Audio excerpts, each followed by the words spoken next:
मुद्दा तो काफ़ी सारा है, जैसे आप रोड को लेके, एजुकेशन को लेके, हेल्थ को लेके, रोजगार को लेके, पलायन को लेके, है ना, एग्रीकल्चर को लेके। जरूर अब समय के साथ लोगों का सोच बदल चुका, वो भी चाहते हैं कोई स्थानीय नेता ही घाटशिला को विकास और आगे की ओर ले जा सकते हैं। समय के साथ लोगों का सोच भी बदल चुका है। 3 बार जीते जेएम स्वर्गीय रामदास। पिछले बार उसे बीच में जीते भारतीय जनता पार्टी लक्ष्मण टुडू जी। इस विधानसभा में बात रखे ही नहीं।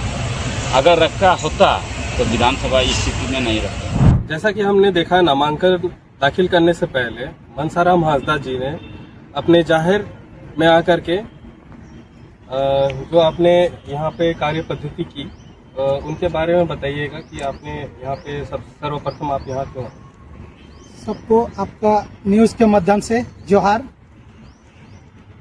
कुछ भी हम लोग जो शुभ काम करते हैं उसका पहले हम लोग घर में लोटा को रख के आते हैं, और उसके बाद हम लोग का जैसे जाहिर थान हुआ, जाहिर थान में जैसे हम लोग का मारांग गुरु जाहिर आयो मोड़े को तुरे को, और यहाँ जो है सबसे फुलडुंगरी बूढ़ी हम लोग के लिए कुछ भी कार्य करने का पहले सबसे फर्स्ट हम लोग फुलडुंगरी में आके पूजा करते हैं। आप आए हुए हैं और मनसाराम जी ने नामांकन अपना दर्ज कर दिया है, आइए उनसे पूछते हैं उनकी अब किस तरीके की तैयारी रही।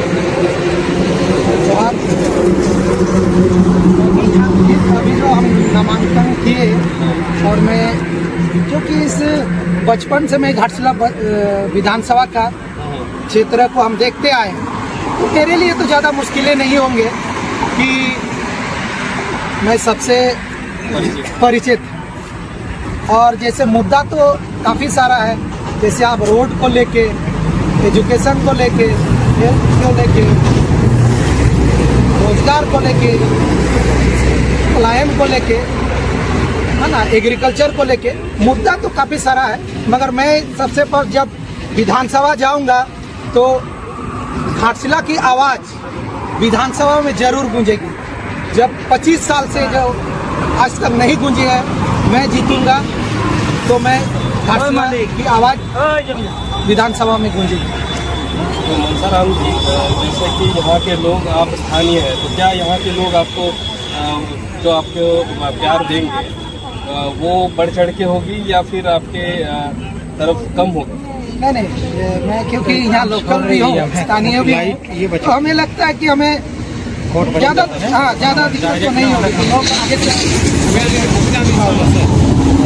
जैसा कि हम देख रहे हैं, मनसाराम जी पूरे कॉन्फिडेंस से चुनावी मैदान में उतर चुके हैं और वो बड़ी से बड़ी पार्टी को कड़ी टक्कर देंगे। आज हम पहुंच चुके हैं घाटशिला के क्षेत्र में, जहां पे विधानसभा उपचुनाव की तैयारी जोरों शोरों से चल रही है। आज यहाँ पे हम लोगों से जानेंगे कि वो किस पक्ष को सपोर्ट कर रहे हैं और किन्हें वो इस चुनाव में जीत दिलाने की कोशिश करेंगे। आइए हम लोगों से बात करेंगे। दादा, आप इस बार किसे वोट देना चाहते हैं और कौन से प्रत्याशी ऐसे हैं जिन्हें आप जिताना चाहेंगे? इस बार तो हम लोग सीधा एक सोच रखे हैं, बाहरी नहीं चलेगा, पैराशूट नेता नहीं चलेगा। तो अब से जितनी बार भी वोट हुई है 25 साल में, जितने भी हमारे नेता बने हैं वो बाहर के नेता बने हैं आपके कहा। तो इस बार आप स्थानीय जो निर्दलीय खड़े हो रहे हैं उन्हें आप वोट देना चाहते हैं? जी, निर्दलीय प्रत्याशी को हम इस बार वोट देंगे। तो ऐसे कौन से निर्दलीय हैं ज़्यादा? जैसे कि यहाँ पे निर्दलीय में काफ़ी 3-4 जन का नाम आया है, आप किन्हें देना चाहते हैं? जी, हमारे निर्दलीय में हमारे घाटशिला स्थानीय निवासी मनसाराम हांसदा को हम लोग सपोर्ट कर रहे हैं और वोट देंगे इस बार, क्योंकि वो घाटशिला से ही हैं और वो बचपन से ही घाटशिला की परिस्थिति से वाकिफ़ है। और अपने कॉलेज के टाइम में 2007 में वो घाटशिला कॉलेज के छात्रों से नेता भी रह चुके हैं। तो दादा, क्या लोग उन्हें वो प्यार दे पाएंगे और उन्हें जिता पाएंगे? जी जरूर, अब समय के साथ लोगों का सोच बदल चुका, वो भी चाहते हैं कोई स्थानीय नेता ही घाटशिला को विकास और आगे की ओर ले जा सकते हैं। समय के साथ लोगों का सोच भी बदल चुका है। जैसा कि हम देख रहे हैं, दादा फुल कॉन्फिडेंस में हैं और यहाँ के लोग भी फुल कॉन्फिडेंस में हैं कि इस बार हमारा नेता जो होगा, उनका जो नेता होगा वो स्थानीय होगा। तो आइए और भी यहाँ के लोगों से जानेंगे कि वो किन्हें वोट देना चाहते हैं। तो दादा, आपका न्यूज़ मैंने धन्यवाद करते हैं। आज घाटशिला विधानसभा उपचुनाव के लिए बहुत धन्यवाद। और इस दौरान में हम लोग आए मनसा के पास, आज भी फाइल कर रहे हैं और क्या जैसे कि मनसा दा अभी नॉमिनेशन फाइल करके निकल चुके हैं, तो आपकी क्या रणनीति रहेगी इस चुनाव को जीतने के लिए? देखिए, बहुत साल हुआ, हर काम में अलग करके 25 साल हुआ। आज जितना भी विधायक बने इस घाटशिला विधानसभा, जो कि यहाँ जो वोट जो हो रहा है वो वोट भी नहीं दे पाएगा ऐसा कैंडिडेट।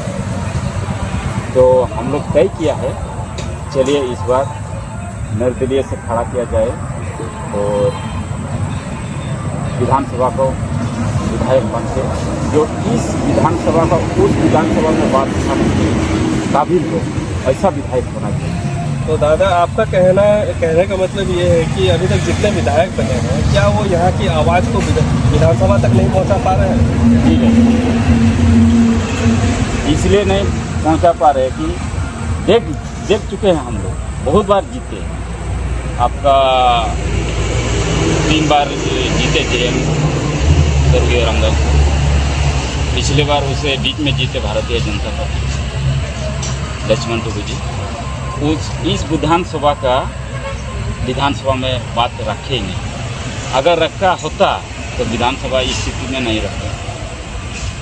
तो दादा, यहाँ पे विकास के दर में कितने पिछड़े हुए हैं लोग, आप दादा थोड़ा सा बताओ।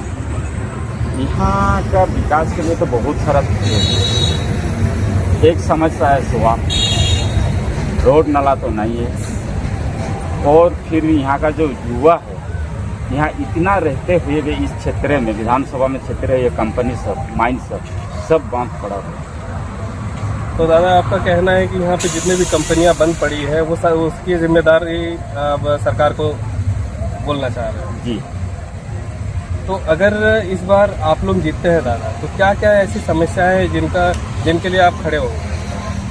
समस्या तो पहले जिस क्षेत्र में काम नहीं हुआ, यहाँ का जनता का जो समस्या हुआ, उस क्षेत्र का पहले हम लोग विधानसभा में आवाज़ उठाएं। तो हमने देखा कि दादा ने किस तरीके से अपना आक्रोश जाहिर किया। वो जितने भी जीते हुए पार्टी थे उनके बारे में भी उन्होंने कहा, यहाँ के जनता के बारे में भी उन्होंने कहा, और यहाँ पे जो बंद पड़ी HCL है वो अब तक जो शुरू नहीं हो पाई है, इसके जिम्मेदार भी सरकार को उन्होंने कहा।